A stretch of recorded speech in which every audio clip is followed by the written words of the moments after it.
I am Tony Massey, addiction medicine specialist and psychiatrist at Kolmac. And I am Rennie Grant. I use my last name this time. And I am a musician, a peer counselor, and I also work at Kolmac. All right, Mr. Grant. Yes. See, I play guitar for a living, so I really don't care if anyone knows that I'm in recovery. No one's going to go, oh, don't hire him. And I'm Doc. And I'm Rock. All right. Well, we're going to continue on with special topics. It's a special topics thing. Special topics. I like it. And I know you got one, special topic. I do. Absolutely. This is something, I run a group here. For those of you who don't know, I run an enrichment group, third hour during the daytime program, and people seem to have some misgivings about the group. You know, being in a group with other people and exposing themselves, you know, becoming vulnerable, and you know, isn't individual therapy better than group therapy? And I think they have a misgiving about it because of some false information about groups. Right. So I thought maybe we could discuss. That's great. Yeah, I think it's a great topic because, you know, I wonder, you know, people may actually feel like they're being cheated. They do. They feel like, well, why can't I see somebody it's myself? Like one-to-one. I'm going to share Where's the this counselor. Dr. Massey guy? Yeah, I was, you know, going to share with everyone else. I want my own, you know, counselor to, you know, kind of straight up. Right. So Fix me. Yeah. And then, you know, kind of everyone else having their own problems. That's so much different than my problems. Right, I drink. I'm an alcoholic. This guy over here, he shoots heroin. How in the world could I be in the group with this guy? Yeah, exactly. I drink, but it's only wine. Right. This one is, you know, brown liquor is my problem. Yeah. So these are all things that get exposed in a group setting, which is why we're making fun of it. Yeah. So, and actually, there's good research out there looking at how effective different modalities of therapy are, and for just general psychiatry as well as more particularly we're talking about is addiction, treatment of addictions. And there's a reason that kind of this pyramid has been described of intensities of treatment. Kind of the lower rung of the pyramid is individual therapy, and the idea is if it's not a really huge significant issue, you don't need a really intensive type of treatment. An individual kind of outpatient therapy may be fine, you know. Right. So if you have like maybe a marriage issue or maybe some personal problems at work, an individual therapist would be good for you. Perhaps, yeah. But also outpatient, you know, kind of traditional can include, you know, group therapy as well. And you can certainly have group therapy for people who have relationship problems, which is, if you think about it, an ideal place to have group therapy, because in a group, every member of the group has a relationship with each other. Right. And, you know, when someone who is really skilled at group therapy is running the therapy, that's one of the things they can point out, is how these relationships kind of surface, and what's being played out in the group may be very similar to what's being played out outside the group. Right. So what you're saying is the group is sort of like a like a microcosm of other interpersonal relationships that the person has.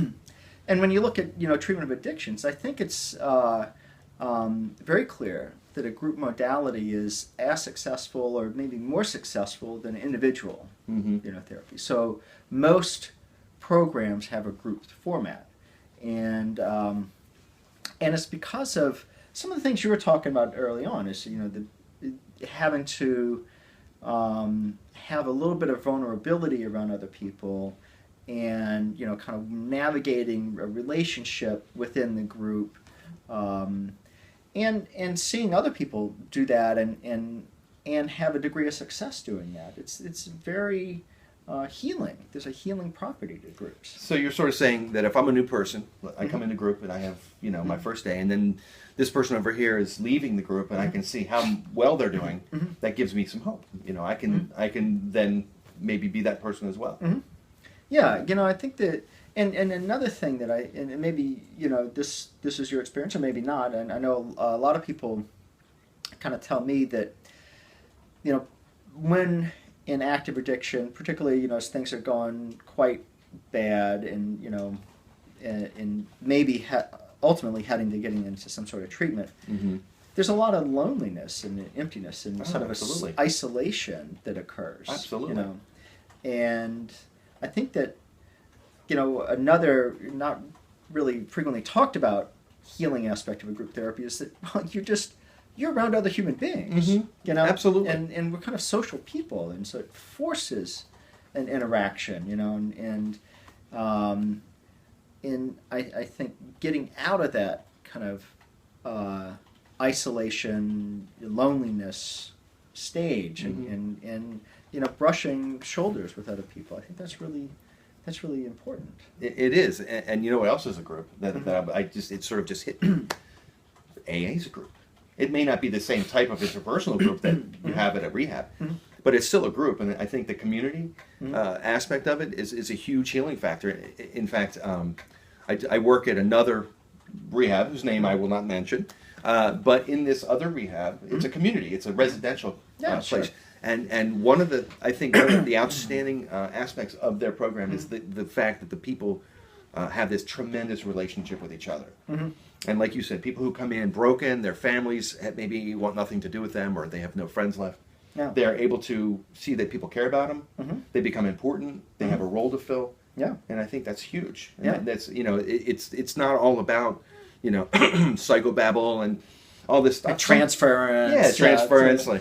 Sometimes it's just about people care enough about you to say, hey, you know, really, how are you today? Like you care, and that's huge for people in recovery. Yeah, it's like I was thinking that, you know, it's huge because where you're coming from Is devoid of any of that. Yeah. So it's just There's a huge difference between spending time alone and being in isolation, and addicts know a lot about isolation. Yeah.